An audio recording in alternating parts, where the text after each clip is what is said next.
أهلا يا جماعة. احنا هنكمل في الفيديو بتاع النهاردة الكلام عن البيلو موديول. كنا اتكلمنا في الفيديو اللي فات عن مجموعة من إمكانياته وشفنا ازاي ممكن نستخدمه في برامج البايثون للتعامل مع الصور. فشفنا اننا ممكن نفتح الصورة في البرنامج ونظهر مجموعة من المعلومات عنها، وشفنا ازاي ممكن نعمل روتيت للصورة او ترانسبوز، وشفنا ازاي برضو ممكن نعمل لها ريسايز او كروب. هنشوف النهاردة مجموعة تانية من الإمكانيات، وهنبدأ إن احنا نفتح ملف جديد هنسميه B3 B3.py. دلوقتي هنبدأ نشوف إمكانيات تانية في البيلو. هنشوف إزاي ممكن نعمل ننشئ صورة جديدة، وإزاي ممكن نعمل بث للصور أو ندمج أكتر من صورة مع صورة. هنبدأ الأول بإننا نستدعي الموديول بتاعنا. هقول له from bill import الإيمج، وبعد كده هستعمل الأمر اللي هبدأ أنشئ صورة جديدة. الأمر اللي بستعمله علشان أنشئ صورة جديدة اسمه new.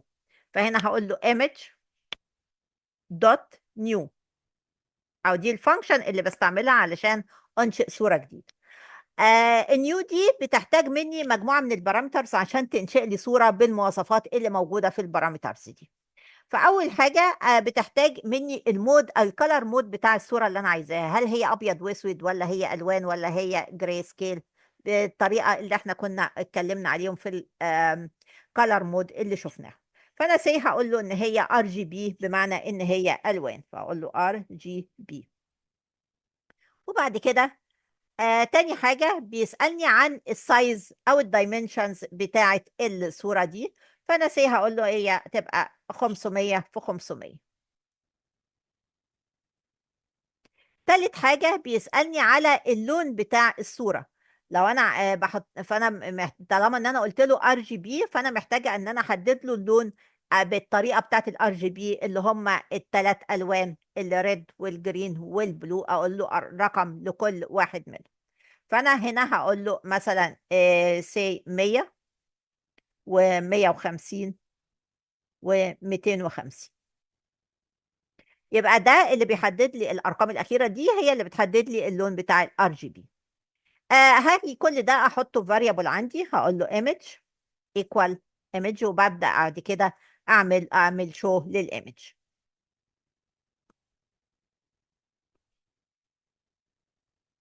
وأشغّل. هنلاقي فعلًا إن هو بدأ يظهر لي الشكل المربع اللي هو 500 في 500 باللون اللي أنا اديته له. فلو أنا دلوقتي جيت اديته مثلًا say بدل 500 500، هاقول له 300 أو 100 و100.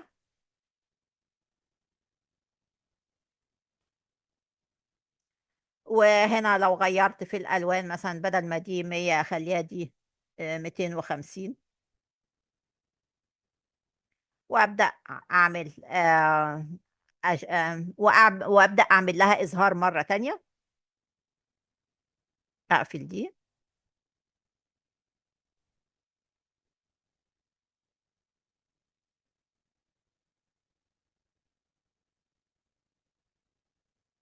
فلأ فعلًا غيّر لي الsize وغيّر لي اللون بتاع الخلفية. ممكن أبدأ أقول له هنا بدل ما هي RGB، هنا أقول له دي يبقى الmode 1. ال1 ده قُلنا إن هو black and white، ففي الوقت ده هو مش محتاج الcolor اللي في الآخر ده، لإن هو ما بيتعاملش غير مع black and white، فمش هيحس بالcolor الأخير، فأنا لازم أشيله.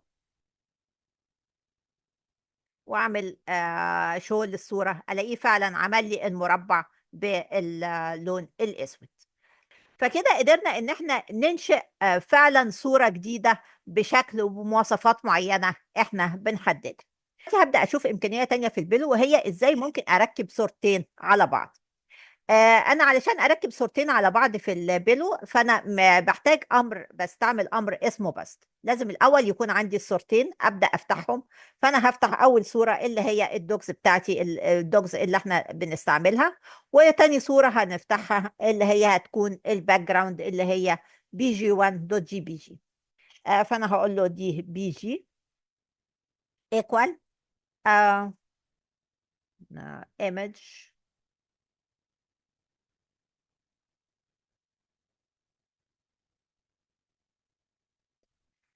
هنا بدل دي دوك جي بي جي هقول له دي بي جي 1 دوت جي بي اي جي.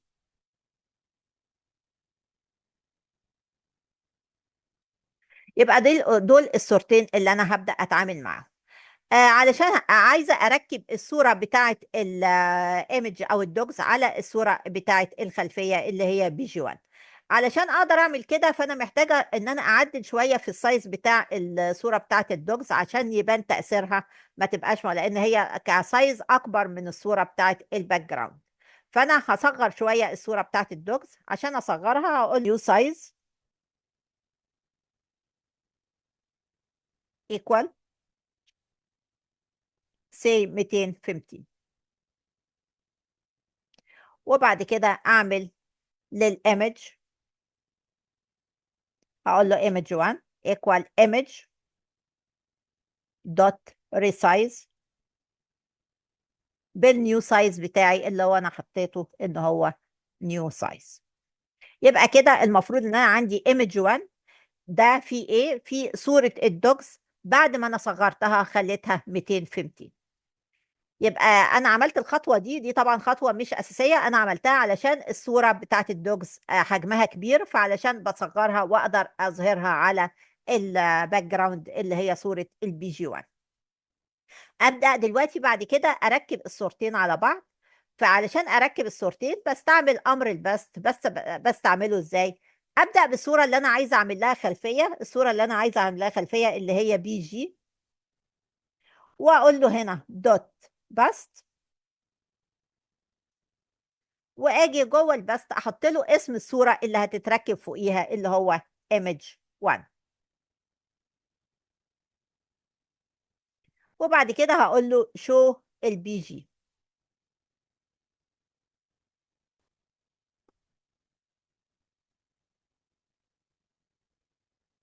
نشوف كده التأثير ده ايه.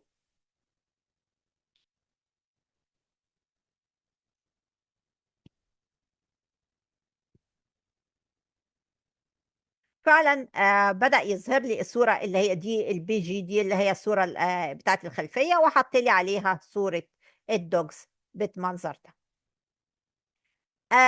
كده دي طبعا إمكانية ظريفة جدا موجودة هنا، إن احنا ممكن نبدأ نتحكم فيها ونبدأ نتحكم في الصور بتاعتنا ونركبهم فوق بعض بأي طريقة احنا عايزين.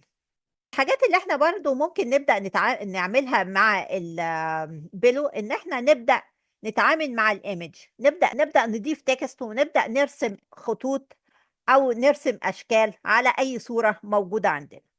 نقفل ده ونبدأ نشوف نعمل ملف جديد ونشوف هنستعمل الحاجات دي ازاي.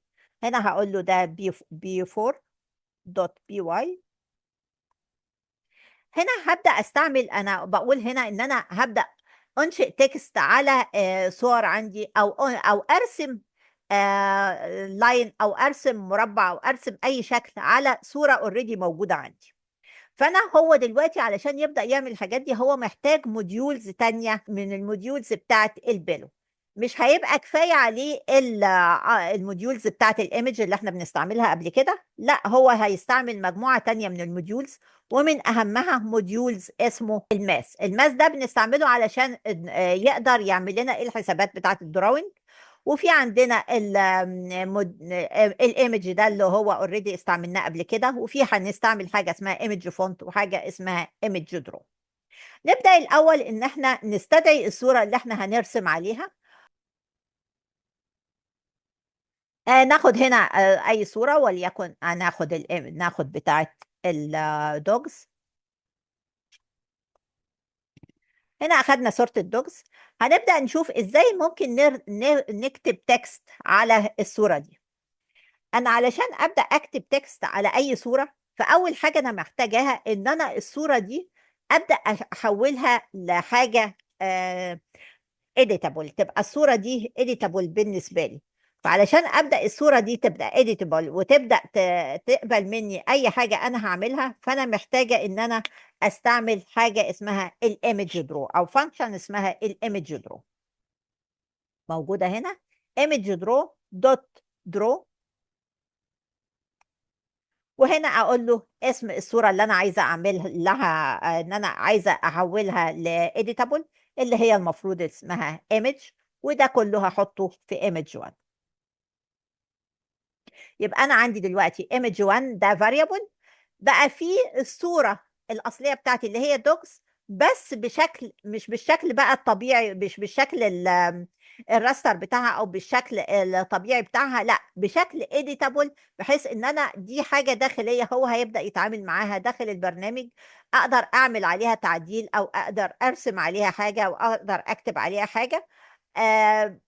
هو هيبدأ يتعامل معاها داخل البرنامج، وانا بعد كده علشان يظهرها لي مش هيظهر لي دي، هيظهر لي الصورة الأصلية مع التعديلات اللي هو عملها.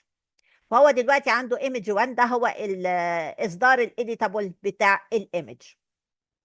انا دلوقتي بعد ما حددت له بقى عندي الايمج بالشكل الايديتابل بتاعها، فانا وقبل ما ابدا اكتب للتكست فانا محتاجه ان انا احدد له الفونت. فانا بحدد له الفونت، بستعمل الفانكشن اسمها ايمج فونت، دي من الفانكشن اللي موجوده اللي انا استوردتها حديثا في من الموديول بتاعي.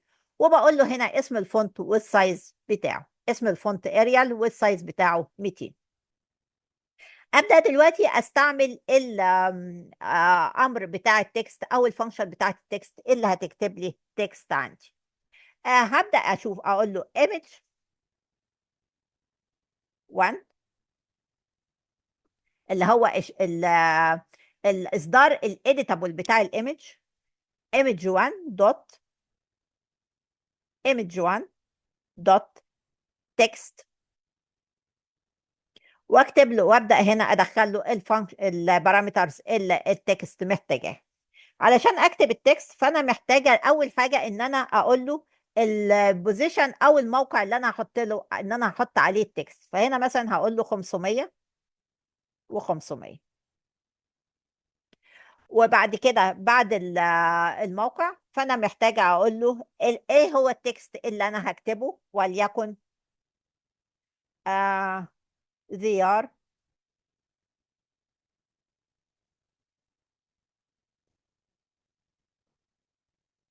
good dogs.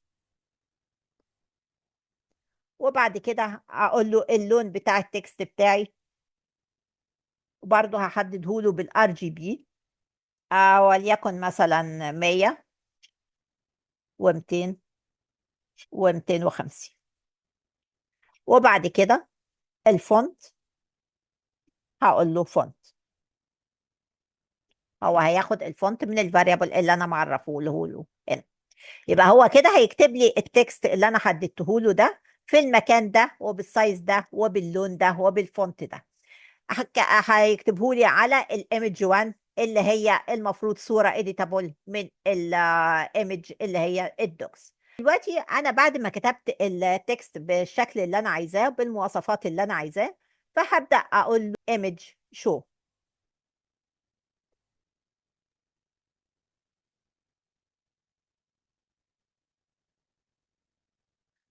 طبعا هو كتبه لي كتب لي التكست اللي انا قلت له عليه في المكان اللي انا حددته له وباللون اللي انا حددته له. هنا بس ملاحظين حاجة ان احنا لما جينا نعمل الشو عملنا الشو على الايمج مش على الايمج 1، لان الايمج 1 دي صورة وسيطة داخل البرنامج او نسخة وسيطة داخل البرنامج هو بيشتغل عليها، بس في الاخر بيبقى النسخة اللي انا بقدر اتعامل معاها واشوفها هي الايمج مش الايمج 1، لان ايمج 1 دي صورة وسيطة مش للتعامل معايا او مش للاظهار خارج البرنامج بتاعي. دي كانت فكرة ان احنا ازاي ممكن نضيف اي تكست على اي صورة موجودة عندنا. نشوف دلوقتي حاجة تانية، ازاي ممكن نرسم خط على اي صورة برضو موجودة عندنا. نعمل بس للموضوع ده كده كومنت. أنا دلوقتي عندي الصورة اللي اسمها دوكس، وحولتها لشكل editable بالدرو علشان أقدر أتعامل معاها وأبدأ أرسم عليها خط. علشان أبدأ أرسم الخط ده فأنا بحتاج حاجة اسمها أمر اسمه line. فباجي هنا هقول له image، زي ما عملت هنا image1.text فهقول له هنا image1.line. فأنا دلوقتي اللاين ده محتاج مني علشان أرسمه محتاج النقطتين بتوعه، نقطة البداية ونقطة النهاية. نقطة البداية دي ليها إكس وواي، ونقطة النهاية ليها إكس وواي.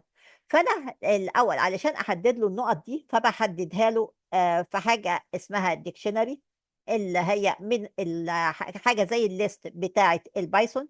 فباجي هنا أقول له لاين، وبفتح هنا القوس المربع ايكوال، وبفتح القوس المربع وببدأ أكتب فيه الإحداثيات بتاعة النقطة الأولى والإحداثيات بتاعة النقطة الثانية. هنا هتبقى مثلا النقطة الأولى 10 و10، والنقطة الثانية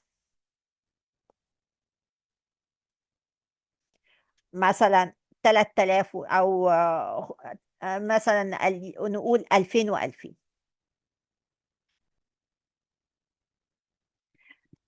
هنا هياخد هنا مني أول حاجة هياخد اللاين اللي فيه النقطتين بتوعي اللي أنا عايزاهم، وبعد كده هياخد بقى اللون، هقول له مثلا سي ريد، وبعد كده هياخد السمك وهقول له مثلا سي اس الويتس بتاعه هيبقى 20.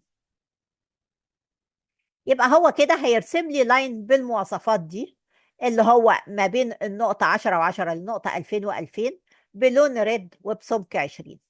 انا هبدأ بقى اشوف الايمج بتاعتي زي ما شفت او عرفت قبل كده ان انا ما بشوفش الايمج 1، انا بشوف الايمج الاصلية. فهقول له image دوت شو،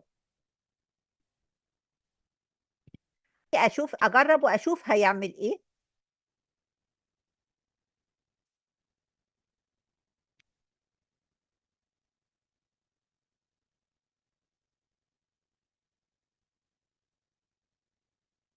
فعلا رسم لي الخط بداية من النقطة اللي فوق اللي هي 10 و10 تقريبا بالنسبة له 0 و0، ولغاية 2000 و2000. احنا عارفين ان ده كان حوالي 5000 في 3000 في 2000 و2000 يا دوب توصل هنا. انا ممكن بقى ممكن ال10 و10 دي مثلا اخليها 1000 و1000، يبقى ساعتها ينزل تحت شوية.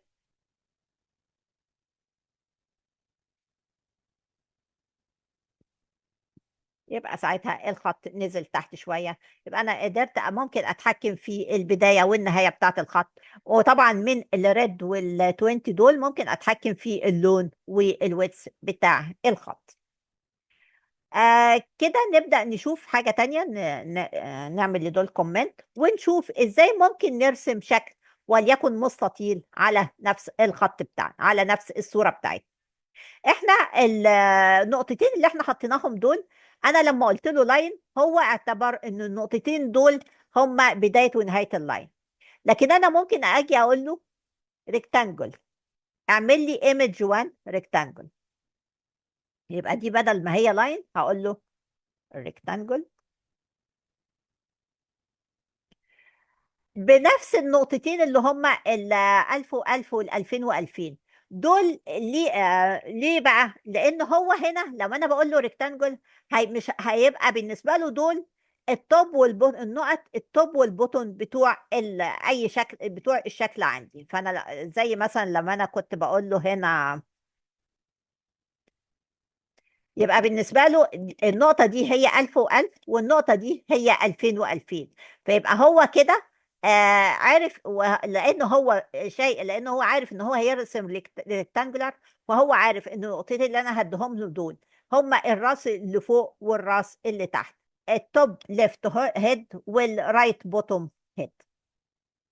يبقى كده هو بيبقى الريكتانجل دي بيبقى عارف ان النقطتين اللي انا هديهم له دول التوب ليفت هيد والرايت بوتوم هيد. فبيبدأ من خلال النقطتين دول يرسم لي ايه المستطيل اللي انا عايزاه. باقي البارامترز بقى اللي بيحتاجها علشان يرسم المستطيل، فبيقول لي هنا برضو اللون. انا هقول له برضو ريد زي ما انا عايز، زي ما شفت قبل كده. الامر الاخير، البارامتر الاخير بيبقى عايز الاوتلاين بتاعي هيبقى لونه ايه. فانا هقول له مثلا جرين،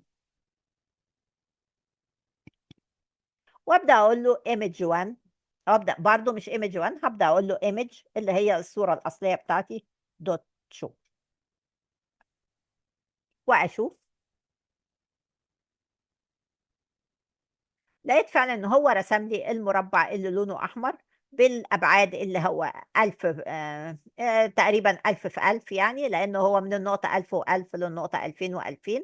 نبدا نشوف حاجه تانية، اللي هي الفلترز او الكلر انهانسمنت بتاعه الصور في البلو. نفتح ملف جديد، هسميه بي 5. الملف ده هبدا استورد فيه ايه؟ هقول له ام فروم فيل امبورت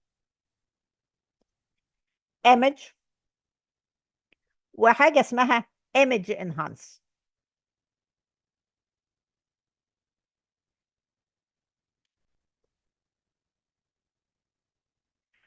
دي الحاجات اللي انا، دول التو فانكشنز او التو كلاسز اللي انا هستعملهم في الملف بتاعي. ابدا اول حاجه ان انا هبدا اشوف ازاي ممكن اقدر اتحكم في تغيير اللون بتاع الصوره بتاعتي. افتح صوره من عندي، وناخد هنا من هنا دي. كده انا فتحت الصوره. نبدا نشوف ازاي ممكن نعمل انهانسمنت للصوره دي، للون بتاع الصوره دي. فانا هاجي هنا هقول له ايمج 2 ايكوال ايمج انهانس بالكلر دوت كلر. ولانهي صوره بقى؟ لانهي صوره؟ اللي هي الايمج، الصوره اللي مفتوحه عندي. طبعا هنا دي دوت. آه كده ابدا اشوف تاثير تغييرين للون على الصوره، واشوف هيظهرهم لي ازاي. فهقول له هنا image 2 دوت enhance دوت طبعا enhance برقم كلر معين، وهقول له مثلا 0.0، واقول له دوت شو. يبقى هو هنا هيعمل لي تعديل على الصوره برقم الكلر 0.0، وبعد كده يعمل لي ليها اظهار على الشاشه. واشوف تاثير برضو رقم تاني،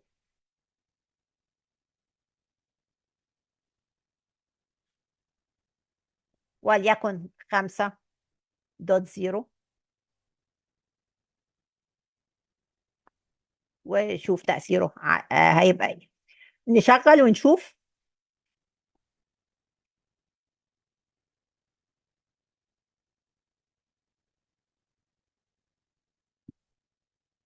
0.0 دي جايب لي البلاك اند وايت، دي الصورة القديمة. هو ساعات بيحافظ على الكاش، فممكن يظهر لي صورة من الاوبشن اللي قبله. فهم دول الصورتين اللي هم اللي هو عملهم لي. نلغي دي عشان ما اتلخبطناش. يبقى هو دول الصورتين اللي هو عملهم لي بالزيرو زيرو. دي زيرو زيرو اللي هي بلاك اند وايت، والخمسة زيرو دي اللي هي الصورة باللون بالمنظر اللي احنا شايفين. فكده احنا بنقدر طبعا ممكن ما بين الزيرو بوينت زيرو والخمسة بوينت زيرو دي نحدد الوان تانية، 3 2 2 ونص على حسب ما احنا عايزين. فكده بنقدر نتحكم في الالوان بتاعت الصور بتاعتنا. من الحاجات التانية اللي احنا ممكن نتحكم فيها في الصورة بتاعتنا غير اللون، ان احنا ممكن نتحكم في الشاربنس. الحاجات اللي ممكن نشوفها كونتراست، كونتراست ايمج. وهنا في الكونتراست هديله زيرو برضو، وهديله هنا 5. واشوف تأثيرهم. برضه كونتراست هنا دي بالكابيتال، عشان كده اداني ايرور.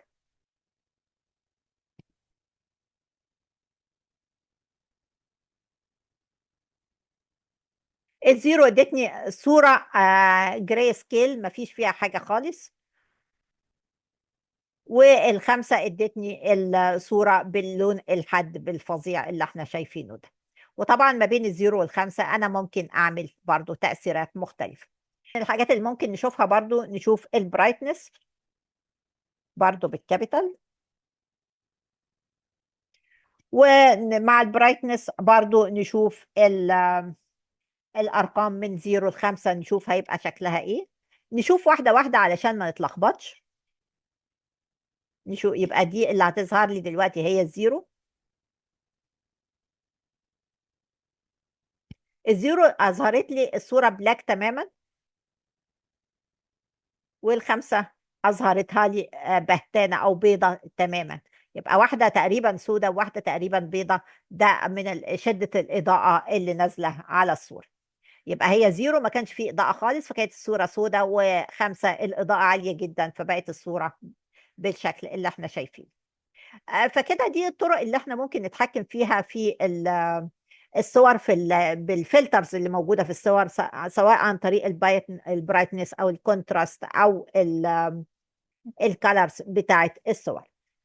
كده اخدنا فكرة عامة عن الموديول بتاع البلو، وايه الحاجات الاساسية اللي هو ممكن يعملها، وازاي ممكن نستفيد منه في البرامج بتاعتنا. يا ريت الموضوع يكون كان مفيد بالنسبة لكم، ويكون فيه معلومة جديدة وتكونوا استفدتوا منه. الموضوع طبعا فيه حاجات ممكن ندخل فيها ديبلي اكتر في الموضوع، ونشوف تأثيرات اكتر ألطف في الموضوع بتاع البيلو ده. لو تحبوا ان احنا نعمل عليه فيديو تاني متخصص اكتر، يا ريت تقولوا لي واحنا نبدأ نشتغل على فيديو تاني في معلومات اكتر تخصص. نشوفكم في الفيديو الجاي ان شاء الله، والسلام.